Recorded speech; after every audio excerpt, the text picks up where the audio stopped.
Do you hate the thought of working past 55 or 60? Do you hate not being able to live the life you deserve today? Do you hate not knowing what your financial future looks like? It's time to stop doing what you hate. Here's your host, Mr. Harold Green.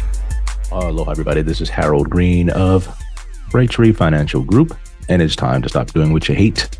Hope you are having a fantastic day today. I'm excited to be bringing this show to you. And I wrapped up my series, Get the Money, Keep the Money. Decided to cut that short because as I begin to go through my studies, begin to go through my research, I asked myself, what is it that I should be focusing on the most? I mean, not from a personal standpoint, but from a professional standpoint, and then also from a societal standpoint. And I believe that no one should constantly be, fighting over money, struggling with money, can't get things done because of money, can't live the kind of life they want because of money. That sucks bad. And so if you're tuning into this show today, I'm thankful to be sitting here sharing this with you. But if you want to be in the 3% of people in this country who can retire with everything that they're going to need to last them their entire lives, and then turn around and be a blessing to their children, their grandchildren, we are talking about generational wealth, then the show is for you. But if you don't mind being in the 97%, fighting over money all the time, struggling all the time, can't get things done, shut me down right now, please. Shut it down right now. Because quite frankly, as my mama used to say, it's time out for foolishness. It's time out. It's time, we got to shut it down. And so I'm going to get into a strategy here or something that I think is very important, something that bothers a lot of people. And it's the Social Security thing. And I'll get into that in a second. But I always like talking about my week a little bit, giving you folks a sneak peek into my life. And I hired a PGA Tour professional or, PGA professional, whatever you want to call them. Some guys, they do train people that are pros. But, I don't think my guys train any pros, but it's pretty decent from what I can tell. Diagnosed my issues day one. Could see what I was doing wrong, put me on the camera, did a deep dive into my mechanics, because I'm not a little guy that weighs 100 and something pounds. I'm a pretty big dude. And so it's different techniques for people that are different body sizes and also may have different physical limitations and things like that. And I think financial planning is the same way. We all can't go into a cookie cutter program and then expect it to work out. But you do need to have somebody looking at what you're doing and then giving you tips and pointers. And, once you get the hang of it, you can go out there and fly by yourself, right? You don't need to always have somebody with you. I think it's a good idea that you do, because even PGA Tour professionals, they have their coaches because things can get a little out of whack. You may tweak your knee, then your swing looks a little different. You got to have somebody evaluating what you're doing. So I want to get into today's show, strategies for Social Security. And this information will help you get to the 3%. So are you ready? 1, 2, 3, let's get it. All right. Strategies for Social Security. I do a lot of research. And one of the craziest things I came across a while back was the silly thing with property taxes. And after COVID happened, a lot of states were shut down. They lost gazillions of dollars in revenue. They got billions of dollars in revenue, but that didn't solve the problem. They killed the momentum of their money-making machines. They kept away the tourists because they were all scared that people were going to get sick and die. It's not safe yet. It's not safe yet. And now the more we know, the worse it looks. And here's something that you got to be aware of in your retirement planning. And this is the most overlooked issue that I've seen. There are some city, county, state municipalities that are hemorrhaging tax revenue, right? Hemorrhaging. They don't have enough money. I talked about this before, the unfunded pension disaster, where everybody who's sitting there thinking they're going to get a check at the end of the day may find out that, hey, look, our government here in this state is a little bit short. I've seen an increase in certain types of other taxes and fees, which will make living in those states in the future impossible for retirees or people on fixed incomes. A lot of people have paid off their homes to the detriment of long-term cash reserves. And now their Social Security, their pensions, the other benefits are not enough to help them cover all their living expenses, including their property taxes. This happens when you're myopic in your planning or you miscalculate. And that is very common in the people that are in the 97%. They're constantly they're constantly miscalculating. They're constantly saying, well, I didn't think about that. Well, I didn't think about this. Quite frankly, it's like landing on the moon. When people start planning for retirement, it's so far away, and the slightest miscalculation can be disastrous. You can end up blowing up your spaceship trying to land it, right? You can end up blowing up your financial plan and blowing up your retirement, just trying to stake the landing and get it right. I've seen it happen a lot with a 97%. Okay. Now, I got a couple of warnings I'm going to put out there for you today. Do not pay off your house without knowing if there's a great potential that your property taxes will go through the roof due to the mismanagement of these municipalities. Understand it. If you live in a state, you bought your house, I know, 40 years ago at, say 100,000 and now it's worth $3.4 million.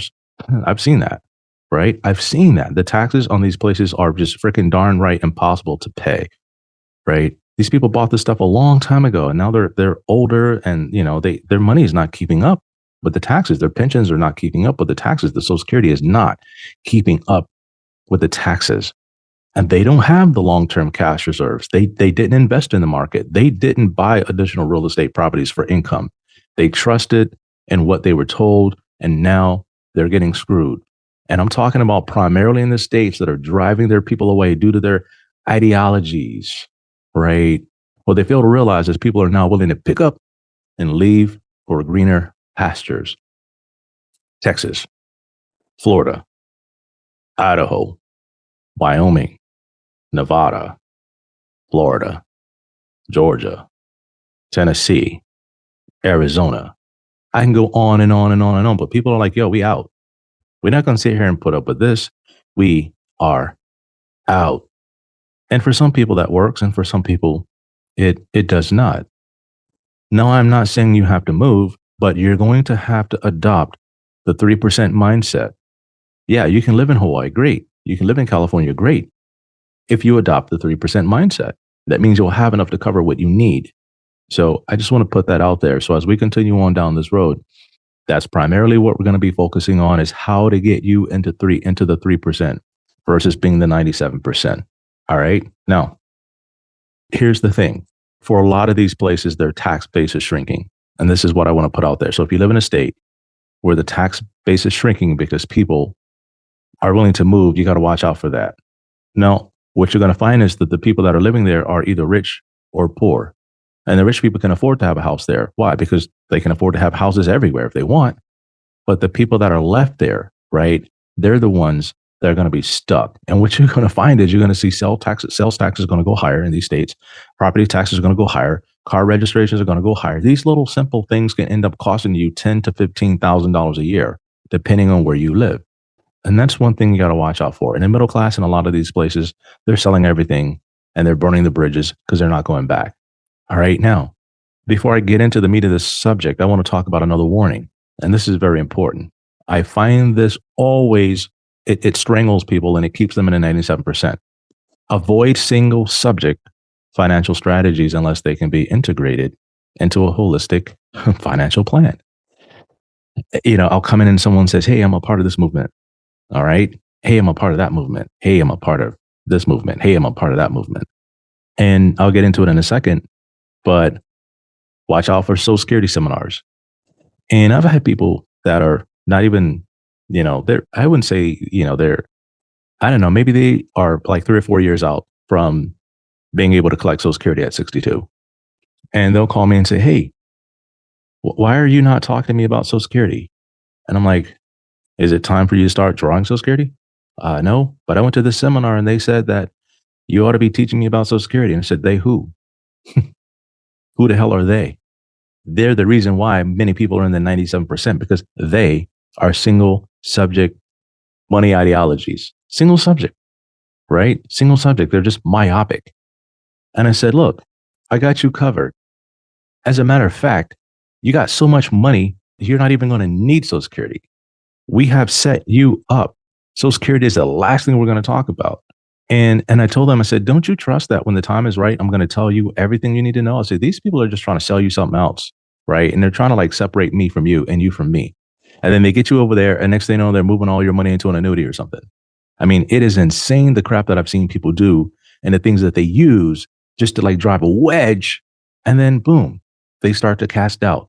They start to cast fears. Like, what are you being charged? You know, if you just put your money in an annuity, this and that, like, okay, I've seen it. I've seen it time and time again, right? Why are you taking those risks? I've seen it time and time again. Property taxes haven't been factored in. You can't only pull out so much from your annuity. You're on a fixed income at that point. And the only thing I can say is good luck with that, buddy. Good luck with that. But my clients, for the most part, are pretty cool because they'll come and tell me what they're hearing, right? And I'll say, you know what? Try to stay away from these things because we have a holistic financial plan. You don't need to worry about it. Next thing we look at money hiding strategies, tax evasion strategies. There's all these different things out there that draw you in, hook you in. Boom. Next thing you know, you're being chopped up like sashimi,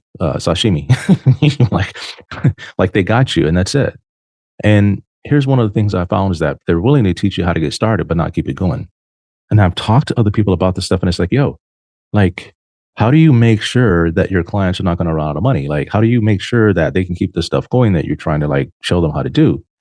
And they'll say something really coy like, that's really not my interest. Like, I just, I literally heard somebody say this, and they were selling a product that cost a lot of money, and financing was involved. And I said, like, hey, don't you care if people use this stuff? They said, no, I don't care. We just don't want to push a certain amount of number of products out the door. That's all we care about. And if they can't afford it, that's on them for making a dumb decision. It's like, yo, that's painful. They prey on the 97%. A lot of times the 3% are smart enough not to fall into this crap. Now, keeping a financial strategy going requires three things. Number one, time. Got to have time. Number two, effort. And then number three is money, resources. And I'll research these strategies out there and I'll look at this stuff. And, there's, the good reviews and you got people, hyping it up. And one of the things I always look at is how much time this person has to devote, how much effort are they willing to give it, effort, interest, and so on and so forth. And then how much money is it going to cost to keep it going? Because some of the stuff you got to keep pumping more money in, more money in, more money in, more. And they don't really tell you, the end goal, like what's my delta? Like how far deep am I going to have to go down this hole? And you will need a cash flow management system to pull it off, right? And most of these experts, they don't do that. So I'm going to tell you the cash flow management is what makes or breaks a deal. Now, let's dive a little bit into the Social Security. And I'm not going to give you all these crazy strategies that you see out there because I think it's an illusion to keep you from focusing on the most important thing. Now, the study of Social Security has almost turned into a religion. These groups are almost like cults the way they put that stuff out there. And you have many different camps out there. And here's a few. Now, keep in mind that all Social Security strategies originate out of income planning and not income generation, like fixed income, like bonds. Like this is where the Social Security, it's income based. Like, okay, how much income am I going to have every month? Like what kind of paycheck am I going to have? Like, and it's not an investment theory at all. It's not even about rate of return or anything like that. It's more like fixed income. And there's going to be a big difference, and I'll show you that in a moment, between the two. Okay. So you can take Social Security at 62. You can take it at your full retirement age, which could be 66 and a third or whatever. Or you can delay it until you're 70. You can file into suspend. You can like take your spouse's Social Security, like all these things. But they should be a minute part of your overall financial plan if you're planning on being in the 3%. But if you're in the 97%, which means you're not going to have enough to live on, this is what people like that focus on all day, like these kinds of mediocre things. Like, and I'm not saying that you don't deserve Social Security that you paid into, but just to focus on that, like how much am I going to get back? Like, no, you should be focusing on building something that where you don't need Social Security. So there's When and why to take it? These are all questions that I get all the time. Okay, like when should I take my Social Security? Like when? And my question to them is not when, but why, right? Why do you take Social Security? It's all planning, and it's going to be based on health, and it's going to be based on wealth, the amount of money you have, right? And using it to do things like pay taxes on Roth conversions is very important. Using it to do things such as refinance the house and then use the Social Security to pay the mortgage. That's very important. And you can also use it to fund a brokerage account. And this could work well for you if you take the money early, if you don't need it. Same mindset as waiting until 70. I'm going to run some numbers in a second. But one of the things we talk about is there's three phases of retirement. There's the go-go years. Say you retire at 55 or you retire at like 56, 57. I mean, you still got energy, man. You still can go do stuff, right? For the most part. Like the grandkids they aren't here yet. And you just want to go out and live and enjoy life, right? Those are the go-go years. And then you get the slow-go years. Your knee starts to hurt. Maybe your back is going out on you. You know, your hearing is going out on you. You don't feel good all the time. Like you may be diagnosed with like diabetes or something, or you may start having heart issues or something, or something. Your body begins to like nag at you. All right. So you start to slow down. You still do things, but you don't do as much as you used to. And then you got the no-go years. These are the years where like you're looking at going into a care home. I mean, a assisted living facility. This is you're looking at going into the sunset, right? Riding off into the sunset. That's the no-go years. And I tell people all the time, depending on your situation, there's many different reasons for taking Social Security. Like, for example, talking to some clients the other day, and I said, look, I want you to take your Social Security early, and here's why. You're going to be retired. You don't have to worry about going back to work. So we don't have to worry about the penalties for Social Security. You know, if you retire early and then you take your Social Security at like 62, and then all of a sudden you find this great paying job, then it's like, well, if you take your Social Security, then basically what happens is you get penalized, right? They start taking dollars back away from you, which totally sucks, right? And then you have to suspend your Social Security. You have to say, okay, I'm not going to take it because now I have a job because I don't want to be penalized. You can do that, right? There's many different things you can do. But I tell people, if you've been working all your life and you're stressed out and now you have a golden opportunity and you're in your go-go years and everything else on the backside is going to be okay, go ahead and take Social Security now. Take it. And then just use it, right? Spend it on the grandkids. Do whatever you want to do with it. It's like free money that we don't need, right? You can do that. Now, I have some people who say, you know what? I'm not going to take it till 70. I'm not going to take it till 70 because I get a whopping 8% increase every single year. I get like a Social Security pay raise every single year. Now, look, this is the same mindset of the matching thing, like the matching with the 401k. It's the same mindset. Well, Harold, I get matching. I get free money. If I just wait, yeah, you can wait. But the question is like, what boat are you going to be in if you did wait, right? Are you going to be better off or worse off, right? And then so you hit 70 and now you slow down and you can't really go anywhere. I mean, what is Social Security going to do for you at that point, right? Especially if you don't need it. Okay. Especially if you don't need it. Now I'm talking about a mindset that I want people to seriously consider adopting. Okay. Now let's talk about the using it to fund the brokerage account. I know not all of you work with me. I know you don't. You may work with somebody else because a lot of people listen to my show. A lot of people all over the country, people listen to my show. This is something I want you to consider. So we're going to look at a comparison here of taking Social Security at 62 and then investing the money. Okay. Or waiting until you're 70 and then taking it. So when I looked up the numbers and I ran some numbers here, and these are, they're not 100% accurate because I don't have someone's Social Security statement in front of me. But let's say at 62, you get $2,000 a month. Okay. You start at 62, you get $2,000 a month. That's 24 a year. But then at, say, if you waited till 66, then it's like $3,000 a month. Right. And then if you waited till 67, it's like $3,200 a month. If you waited till 68, it goes up to like $3,400 a month. At 69, it's like $3,700 a month. And at age 70, it's like $4,000 a month, like $48,000 a year. And, who knows what inflation is going to be at by the time you're 70. And some people say, Harold, they're going to get rid of Social Security. And I said, no, they're not. Because the party that gets rid of Social Security will never get elected again. That's why you always hear these guys talking about, and they want to get rid of Social Security, and they want to and they want to slash your benefits, and they want to it's all politics. These people, they're playing on your emotions. Okay. And if you're tied into the 97%, yeah, you're going to buy that all day, and you will vote for people or not vote for people based on someone saying that they're going to get rid of your benefit. That's the 97%, y'all. I'm telling you. Okay. So at 70 is roughly $4,081 a month. Now, let's say you took and you basically you invested it. Okay. And you did it every month for 10 years. Okay. And you take out basically 10% from that account, right?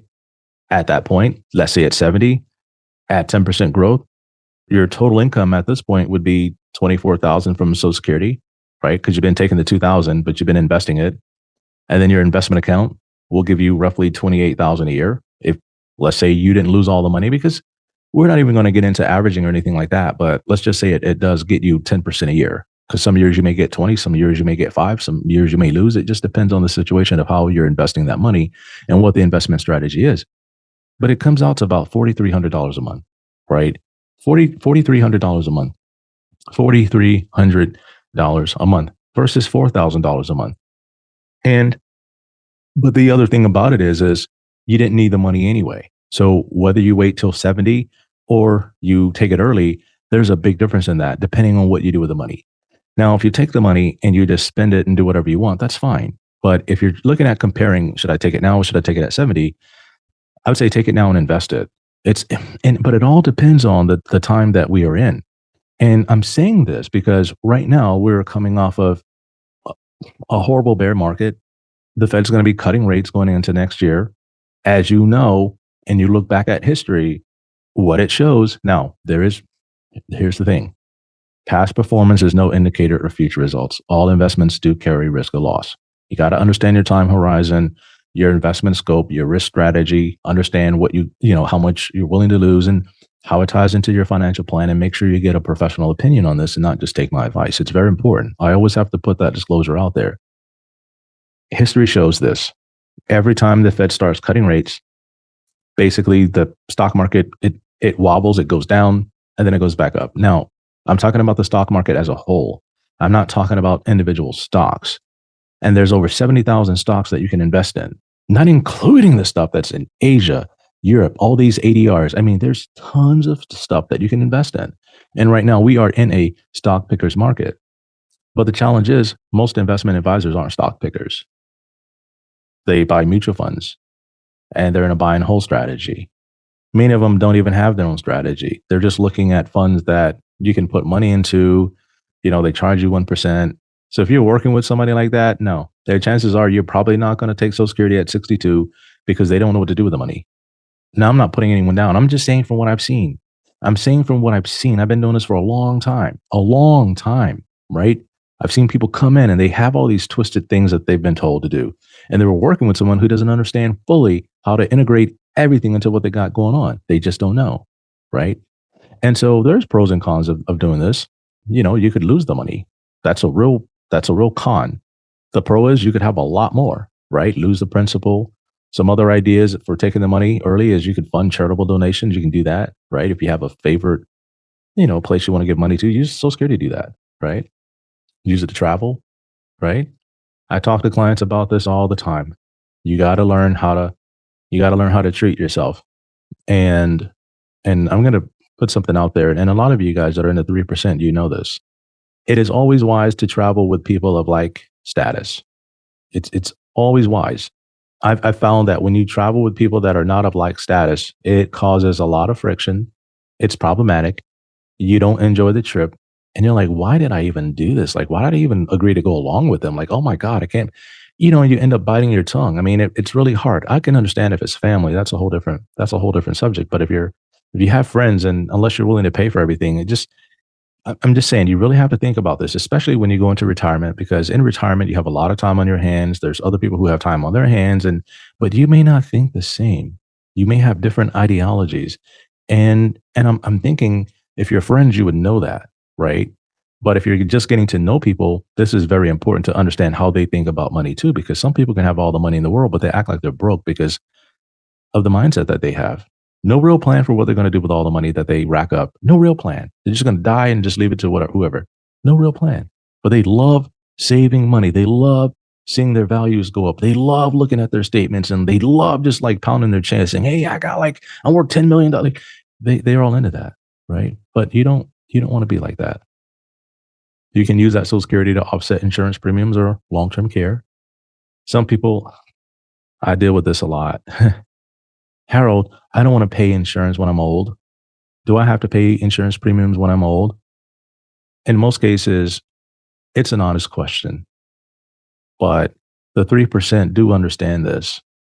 Taxes are not going to be your friend moving down the road. And the insurance policies are used to help offset the taxes inside of your state. If you're looking at money that you're not going to need anyway, this is how you end up creating generational wealth and not just having enough for yourself. You multiply that wealth through reducing your taxes in your state by using the investment returns to pay the premiums on the life insurance, especially if it's money that you're not going to use anyway. Like if it's Social Security and you're never going to use it because you have enough, that's something you can do to help offset the taxes. Like I said earlier, you can use that money to pay the taxes on your Roth conversions on your bigger IRAs. You can do that. Take it at 62 and just, if you got to convert 100,000 a year from your traditional IRA to a Roth, use the Social Security money to help pay those taxes. It's going to benefit you for many years down the road. Trust me, it makes sense to do that. The other thing you can do is you've been putting off all these years and you really want to fix something in the house and, you really want to have a pool or a jacuzzi or whatever, or a sauna or whatever. You can take a home equity line of credit when rates go down, or you can remodel your house to fit your desires. You can make it friendly for you to live in, right? As you age in place. These are all things that can go into a holistic financial plan to make sure that you end up in the 3%, because I want you there. And if you want to be there and you're not working with anybody, or you're working with someone and they haven't told you whether or not you're going to be in that 3%, why don't you get on my schedule, 808-521-4401. Call my assistant. She'll find a hole for you. And we can talk about how to get you into the 3%, because I'm telling you, the gap between the 97 and the 3 is going to become so large. And if you find yourself in the 3%, you're not going to be their friend. I'm telling you now that they will come after you with taxes and all these other crazy things, because they need to help keep the 97% going. And what's going to happen is the 97% will vote for them because they are promising them that they're going to go after you to take care of them. I'm telling you, it's happening now. You have to begin to adopt a different mindset. Okay. And it's hard and it's scary, but it's going to come down to it. You're going to look at it and say, look, it's either me or them. It's either my family or theirs. I'm telling you, and this is not, I can't stress this enough. You have to make sure that you are putting yourself and your family in the best position possible 5, 10, 15, 20 years down the road. And that's what we're here to do. And I just wanted to put this message out there. So moving forward, all of our content is going to be based on the 97.3. I may throw some Bible stuff in there, here and there. One of them that I'm looking at throwing in here is going to be based on Proverbs 16. So if you do read the Bible, go read that whole chapter, Proverbs 16, because someday we're going to circle back to that. And we're going to talk about how Proverbs 16 ties into being in the 3%. These are just some practical things that you can do to help you end up in the 3%. Okay. And I'm not saying you're a bad person if you find yourself in the 97%. But all I'm saying is this: in a lot of cases, it's avoidable. You can avoid being in a position where you're not going to have everything you need to live when you retire. That a lot of times it's avoidable. Sometimes it's unavoidable. But if you're in your 30s and you're listening to me now, it's completely avoidable unless you have a tragedy or loss of health or loss of something, right? And that's not normal. Okay. But a lot of times people just ignore what I'm saying. They say, okay, I got time. I just want to spend my money now. I just want to live my life now. I just want to have fun now. Yeah, you're going to pay for that later in a major way. And every single time, unless you come up with some kind of super duper idea to help you make a lot of money in your 50s and 60s, buddy, that's going to be tough. So I just wanted to put that out there to you today. And I pray that it's helping you, and I pray that it helps set you in motion to really, want to get better, want to raise the bar and achieve more. And because it's not only for yourself, it's going to be for your family, and it's going to be for others, because the better off you are, the better off society will be. And I'll just leave it at that. So thank you very much for tuning in. Until next time, everybody, 1, 2, 3, let's get it. This is thepodcastfactory.com.